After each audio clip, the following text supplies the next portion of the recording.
We're very bullish about Bitcoin, and we think the US is going to be very bullish about Bitcoin. First, there was an article from Forbes that I posted on my Twitter feed the other day where, Jamie Dimon supposedly is changing his tune, which would be, Mr. Naysayer #1 for Bitcoins. Bitcoin mining is an issue of national security. In this video, we have Fred Thiel, the CEO of Marathon Digital, diving deep into the world of Bitcoin mining and how AI technology is transforming the process. Thiel not only explores the technical side, but also connects it to the growing adoption of Bitcoin, especially with the upcoming elections and governmental interest. He even points out that Donald Trump has shown a keen interest in Bitcoin. Thiel suggests that if the US holds Bitcoin as a treasury asset, it could drastically improve the country's debt profile since the debt is in fiat. He also emphasizes that the strength of Bitcoin's security lies in its mining activities, keeping the entire network rock solid. As we bring you more clips from the interview, please take a moment to like the video and subscribe to the channel to help us reach more viewers. Don't forget to turn on post notifications to stay updated with our latest content. Share your thoughts and observations in the comment section below. Thank you and enjoy the video. And here's the real reason why. Imagine a world where the US started holding Bitcoin as a reserve asset. They would need for Bitcoin mining, the bulk of Bitcoin mining in the world, to be done in the US for that to be something that the US could do with confidence. And so if the US were to hold 1 to 2 million Bitcoin in a digital Fort Knox, what you would find is essentially over time, as that Bitcoin appreciates in value, it could essentially pay off a greater and greater portion of the national debt. Because after all, how is the national debt denominated? In fiat. What's happening to fiat? It's losing value, whereas Bitcoin would be growing in value. So it wouldn't surprise me if the administration announced a strategy around using Bitcoin as a national treasury reserve asset, in a small scale. I mean, after all, 2 million Bitcoin would be, roughly $120 billion. And by US debt scale, that's a very tiny number. It's a rounding error. But when you think of it in Bitcoin terms, that would be almost 10% of all the available Bitcoin in the world once Bitcoin is fully mined at 21 million. So pretty substantial holder. The US is the largest holder of gold in the world. The US is, one of the largest energy producers in the world. And so I think as you look at the future under a potential Republican administration, and in the event the Republicans sweep the congressional elections as well, what I think we'll find is a very pro-Bitcoin policy narrative all around, hey, we need to leverage Bitcoin mining as a way to stabilize grids. We need to use it as a way to support and essentially subsidize the build out of renewable energy, solar, wind, et cetera, where today, because of lack of transmission capacity, there's no way for a number of these projects to be financed. 80+% of these renewable projects get canceled before they're ever built because there's no transmission capacity, there's no interconnect. And FERC has tried to change the rules, but I think it's still something that you'll see impacting. The other thing is Bitcoin's ability to use stranded energy in the form of methane flare. So all this methane flare that's being done on oil fields would be a huge boon for Bitcoin mining potentially. So we're very bullish on all of these areas. We think that the Trump administration could do a lot of very positive things for Bitcoin. I don't know if you saw Larry Fink on TV the other day. Yeah, that was pretty clearly phenomenal. Chiming in. And, there's some rumors. There was an article from Forbes that I posted on my Twitter feed the other day where, Jamie Dimon supposedly is changing his tune, which would be, Mr. Naysayer #1. And so we're very bullish about Bitcoin, and we think the US is going to be very bullish about Bitcoin under a Republican administration. So we're super excited. Lately, AI has made its way into Bitcoin mining, and it's changing the game. Bitcoin mining is gaining serious traction, with sovereign nations now backing it and even showing signs of accepting Bitcoin itself. A prime example?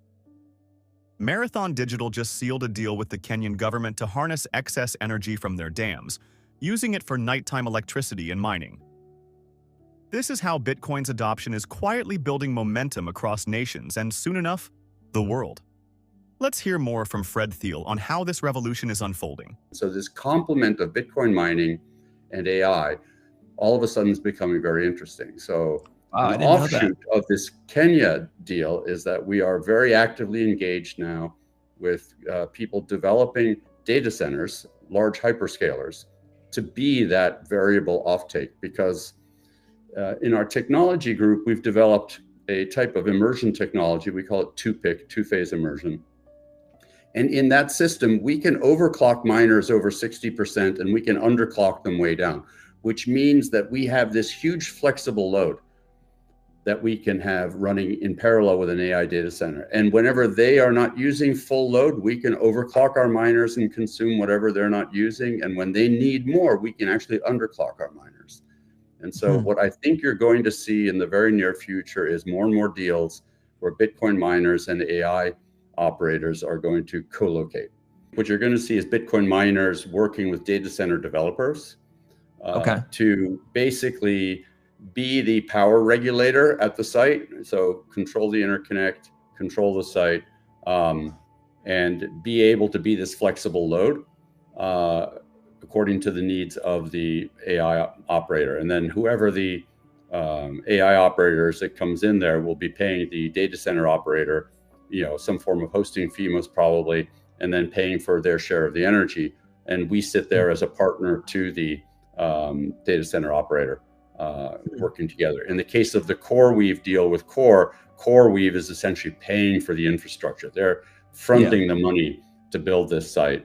It's a great, in the case of, Core Scientific, they have these great sites with great internet connections, which makes a lot of sense. But the CoreWeave deals are one-offs. I don't think you're going to see other miners be able to achieve anything near similar. If you're going to really be successful long-term in the AI space as a Bitcoin miner, you're not going to operate HPC. It makes no sense for Bitcoin miners to be operating NVIDIA rigs or investing in them. It's so capital intensive and they get obsoleted. NVIDIA is obsoleting their technology every 6 months. So when you look at the cost, I'll give you an example.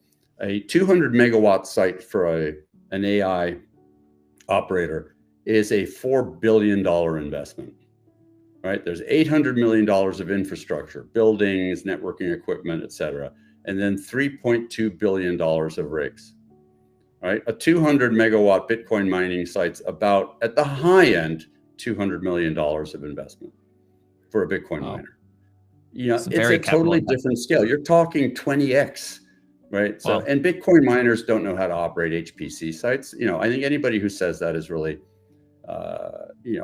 giving you a load of baloney, because the network design, the architecture of the site, the uptime requirements, the need for redundant power, all of that does not exist in Bitcoin mining, right? Think about it. Bitcoin miners don't have redundant power. Bitcoin miners typically sit behind the meter. They shed load whenever they have to. They're operating in containers.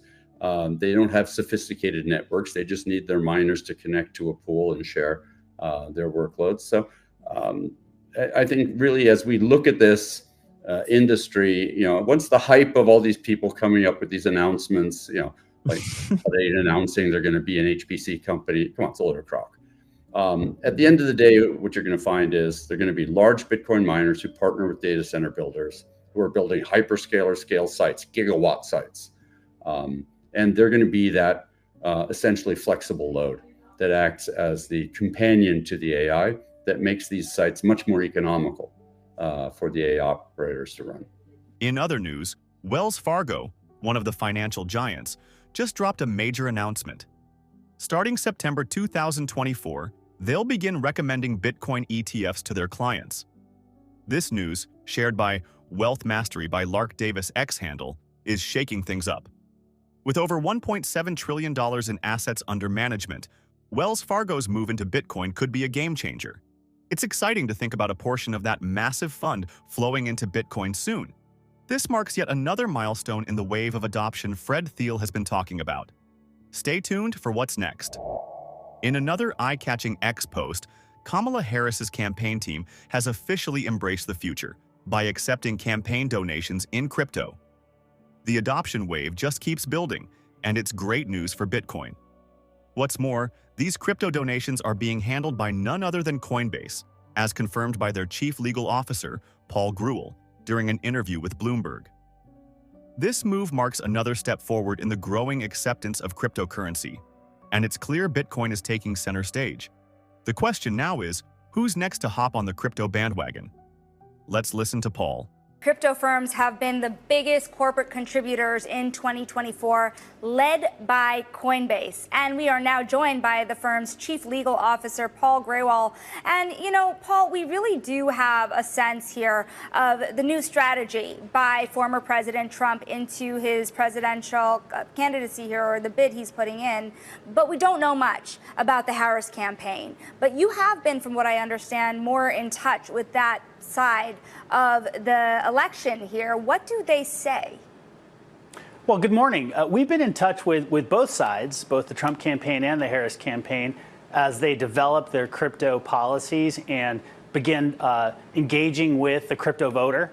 And I will say that certainly the Trump campaign has been more explicit in embracing specific concrete proposals for crypto and digital assets more generally. But we've been encouraged that even as the current administration under Gary Gensler continues with its campaign of regulation by enforcement, the Harris campaign, which of course stands separate from the administration, has reached out, has expressed an interest, and has begun discussions about what a new approach to crypto and digital assets could look like. And that's a wrap for today's video.